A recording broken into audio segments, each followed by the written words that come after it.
Detention camps. National embarrassment or harbinger of the apocalypse? This time on 5-Minute Revolutionary, I'll be concisely unpacking why migrant detention camps are evil, unconstitutional, and illegal, and offering 3 levels of response to like-minded viewers. Before I get started, I'll let you know that I plan to keep the videos to around 5 minutes. Who really has time for that H-bomber, Ollie, Natalie level of analysis? Since YouTube will never pay me at that length, please consider supporting me at Patreon.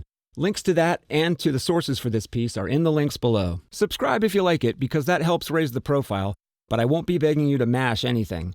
If this has value, you decide. Here's something you don't hear on the news. Migrants have constitutional rights. The Constitution, for all its weaknesses, clearly and unambiguously applies to any person subject to U.S. jurisdiction. So indefinite detention, lack of access to lawyers, and cruel detention conditions, these are all most definitely big-time violations. There's no argument against it, really, so they just don't talk about it. We've all been gaslit into accepting the idea that there's a different standard for migrants. Nope. Here's another thing you might not know. The camps are illegal. The U.S. is a signatory to multiple treaties which make all of the things I mentioned above a violation of international law and a betrayal of promises we made as a country. If we want other nations to respect the rights of Americans abroad, we are not only unethical but foolish to disrespect those rights when others come here, whether it's on a plane or a walk in the desert. And yes, the president and his executives are bound by treaties under our law, not just international law. I hope no one who clicks on this video will disagree with the third and really the most important point. The camps are fucking evil, and they're being run by the foulest, most blatantly racist arms of the government. All you have to do is peruse the private Facebook page whose members include 7,500 Border Patrol personnel, helpfully archived by The Intercept to make attempts to scrub them pointless, there's a link in the description, to see that there's just no denying the motivations and culture of the patrol. Here are a few choice examples, after which I will briefly pause to go vomit. Agent Eric Castillo posted a video of a large, child-sized portion of meat being wrapped in foil and then roasted over an open flame. The foil resembles the Mylar blankets that unaccompanied children are given in Border Patrol custody. Little Tonk blanket ideas, Castillo wrote. Agent Angel Aviles posted a picture of a teenager with Down syndrome with the caption, "You know what? I'm just going to go ahead and say it. Hondurans have the stupidest names ever." On May 31st, a user shared an image of the U.S. Embassy in Honduras on fire. Quote, "Easy enough to do the same thing to all their asylum paperwork," Agent Gamel Lechner commented. Richard Tyler Jr., a former trainer for the Border Patrol, sheriff's deputy, and former sergeant in the U.S. Army, wrote, "They are like wild animals. Stop feeding them, and they won't hang around and shit on the street."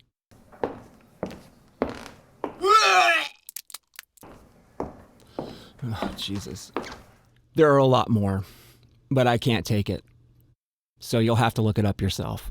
Let's be clear, America. We are not talking about a horde of drug dealers and terrorists, no matter what the pathological liar Trump and his depraved minion Stephen Miller would like us to believe. These are people just like us, fleeing from conditions the U.S. helped create over decades. There's a link below to info on death squads, political sabotage, and proxy warfare in Central America. Anyone who can justify children being denied access to medicine, education, decent accommodation, a healthy diet, because some unknown minority of Americans are afraid of them, well, they need counseling. Children are dying and suffering in large numbers, perhaps right down the road from you, and you're paying for it. We should all be having trouble sleeping. What can we do? Well, as will be the practice here at 5-Minute Revolutionary, I'm going to offer 3 levels of response.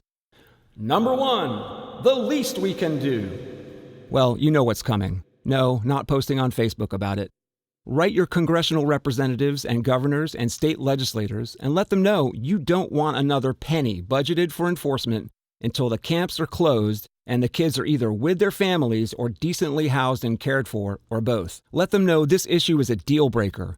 Gas prices smash prices. If our nation can't color inside the lines on something this basic and fundamental to law, decency, and the Constitution, nothing else will matter for long.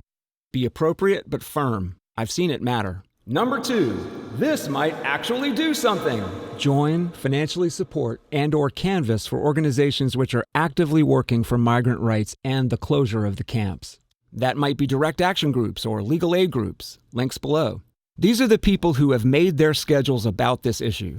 They can do things most of us can't while still taking care of ourselves and our families. They are a lifeline for the people being imprisoned and tormented. Make them part of your budget and your schedule to the extent that you are able. Number 3, what we really should do, but probably won't. Storm the fucking camps with pitchforks and riot gear.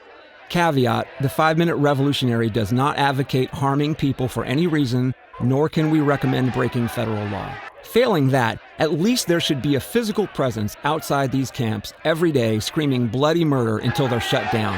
Hey, if people in goddamn Hong Kong can find the courage to face down the Chinese government for fuck's sake, frankly, we're cowards for not following suit over this. But yeah, I get it. I have kids and rent and bills. I can't afford to go to jail. It's not just my life I'd be screwing up. And I can't hang out in Stanton, Virginia, the location of my local branch of American Hellscape Incorporated, every day, indefinitely. Still, let's keep that one on the back burner, if you will. That's it for this edition of 5-Minute Revolutionary. The revolution will not be monetized. See you next time if we're all still here.